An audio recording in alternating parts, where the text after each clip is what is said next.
Alito Chimachukma, this is Chief Steve coming at y'all with another episode of True Story. We have a really interesting one for you guys today. Before we get into it, make sure that you guys like this video. And if you're new to the channel, make sure that you subscribe. Hit that notification bell while you're at it.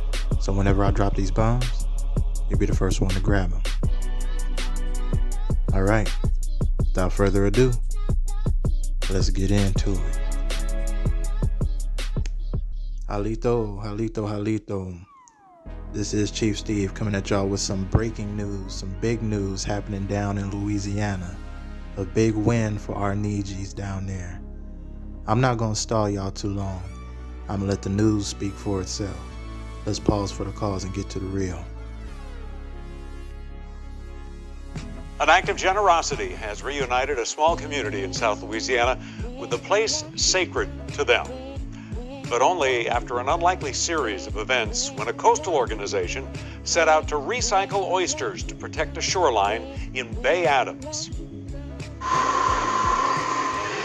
Some of the passengers on this boat headed out of Empire had never met until this day. They now share a deep spiritual connection. Tell you what, got a good breeze today. A 20-minute trip brings them to their destination. This is Lemon Tree Mound, is what we call it. Rosina Philippe is part of a Native American tribe that has lived in what is now Plaquemines Parish for centuries. The Atakaba Ishak Tribe lived off the land. There were lemon trees to be found here growing. We didn't plant them, but we found them growing here. Our people would fish, in the bay. They would come here and collect lemons and, use them as a refreshing drink. How the trees got here is a mystery. I think maybe a storm might have uprooted trees and they found perches here and grew, or some people speculate maybe seized by birds or whatever, so we don't know. Members of the tribe were mound builders. This island, now broken in pieces, once would have towered over the surrounding landscape. When the river would flood, the people sought sanctuary, on the mounds. What did this place mean to your people?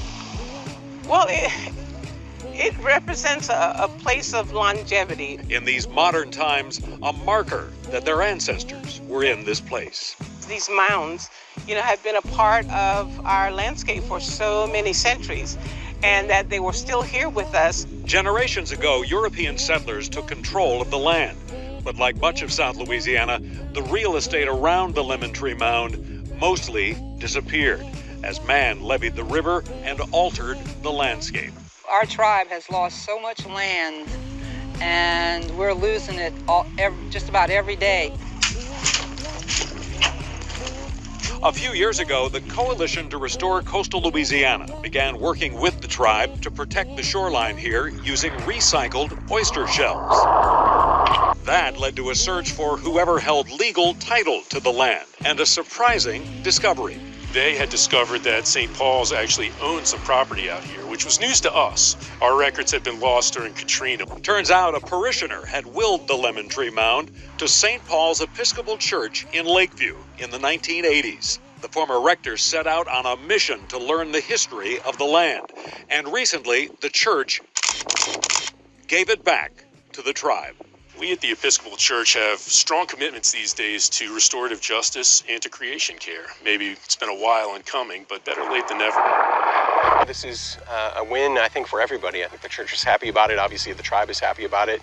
And it is doing the right thing. What does it mean to get it back? Woo! Philippe says she knows her ancestors are rejoicing. Even some of our sister tribes, I got emails from different people saying, doing the, hey, in the email, spelling it out, knowing that they're rejoicing and dancing with us. We went along on that boat ride with tribal members and a couple of St. Paul's parish leaders, including Miriam Swift. Well, it feels like a very small thing.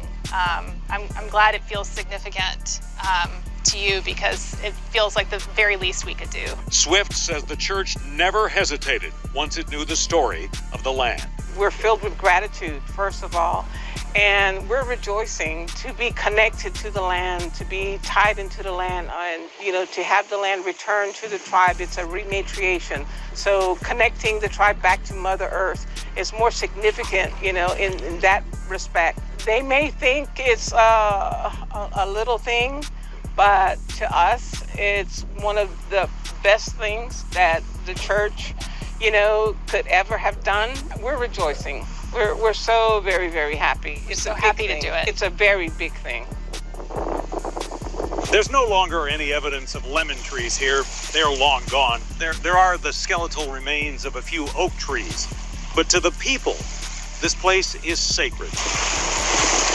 We never put the lemon trees here, but we felt it was a gift to the people from the Creator. That there is a spiritual aspect to this makes it all the more special. Which accelerated our process because we obviously saw the import of giving this back to them as soon as possible. Awesome. That row of oysters CRCL installed is now a living reef, drawing sea life. Young oysters have attached to the shells. This is an oyster that's alive because you can tell because it's fully sealed. They're all over here. These, I'm pretty sure, these are the ones that we planted. Rosina Philippe says the tribe will pass on this act of generosity to future generations in the tribe's oral history. We have documentation of it also. So this, you're not part of us, part of our history. It's amazing. The island survived when so much of the wetlands around it eroded or sank below the surface of the bay because of the height of the mound. Eventually, tribal members know it too will lose its fight with the sea. But the shoreline protection from the oyster reef may extend its life, and the story of the lemon tree mound, Always giving a benefit. will live on. Once the bay overtakes this land and it succumbs to, to the waters, the reef will serve as a marker of where this place stood. The Coalition to Restore Coastal Louisiana recently completed a second project in cooperation with the tribe.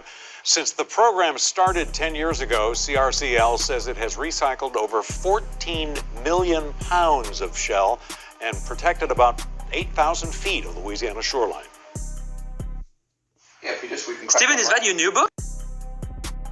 So that truly is a beautiful thing to see this land, this mound, return to its original people. And as you can see, it is the copper-colored Aborigines, the copper-colored Indigenous people, the true Americans that are reclaiming their proper inheritance. The church had no problem giving it to them. They didn't look at it as a big deal. Yet, this is a huge deal, a huge win for our people. And if you're not familiar with the Ishak, because the Atakapa, that's a slur that was given to them by the Shatta. Shatta and the Ishak used to beef back in the day. Yet, now in today's age, we have put beefs and gripes and stuff aside, as we are all fighting to reclaim what is rightfully ours. So this is a win for our people all together, for the American Indians, the true Americans. So that being said, if y'all not familiar with the Ishak, we're gonna go ahead and forward you to the chief of the Ishak people. So without further ado, let's pause for the cause, and we're gonna get on to the chief. All right, y'all, this here is the chief of the Ishak people, and he's gonna speak on tribal membership and who the tribe is, how they move. So we're gonna let the chief speak. You mean blood quantum? Yes. Okay, it's not required. Okay. Only the lineage is required. Okay. I just did mine because I wanted to. Okay. It's not required. All right. And what's your position in the tribe? I'm the principal chief of the tribe. We cover southwest Louisiana and southeast Texas. Okay. So, what is the name of your tribe in their native language? Ishak, I-S-H-A-K, Ishak. The slur word was Atakapa, okay? Okay. It was given by the Choctaw, and then when the Spanish and the French came over, they kept the word up, Atakapa. But our real name was really Ishak, you know. So that would be the name from the beginning of time, you know, with the tribe. Yes. Where did your tribe, what is the origin of your tribe? How did your tribe begin? Where did it start from? Well, there's a lot of saying. Some say we came from the sea. We don't really know, but the Ishak been here for like 4,000 years. We see. So, but the Ishak been here for like 4,000 years. We don't really know. There's a lot of write-ups about Egypt and stuff like that during the Ice Age. But there's nothing really solid that I know of that where it actually originated from, except here. Okay, the tribe was basically Opelousas in St. Martinsville, Honorville area, all the way to Lake Charles, Calcasieu, to Alexandria, through Natchitoches. And also, if you go into East Texas, to Galveston, you got to go to the Bay, all the way down. We have 2 clans in Texas and 4 in Louisiana. See, if you go back up to 1802, all this was called Atakapa territory. See, so the Ishak were here all this time, and that was we inhabited all this land and all this area, pretty much, you know, all the way to Galveston, So there you have it, y'all. The Ishak has been here for thousands of years. They have been here since the beginning. Before anybody has ever came to this land, they have been here. And that is what they look like. They are who the Ishak are. So again, a big win for our people, a big win for the Nijis out here in America, in North America, in the United States. Let's keep on getting this truth out, people. Let's keep on spreading this true story, our true story. It can't be hidden anymore. It will not be hidden. All will see and hear who the true people of this land are. All right. Thank y'all for rocking with me. Make sure that you guys like this video. And if you're new to the channel, subscribe, hit the notification bell. Leave a comment down below. Let me know what you guys think about this.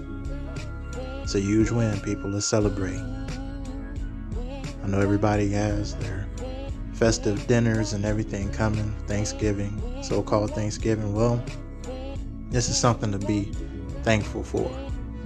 This is something that we should all be grateful for.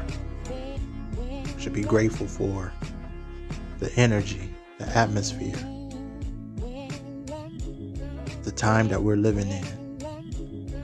The information is getting out there. It's growing. They can't hide the truth anymore. So let's be thankful and let's keep pushing forward. All right? It's Chief Steve signing off. Saying Tatakista. I cherish y'all. And Yokoki. Thank you for watching. We'll see you next time.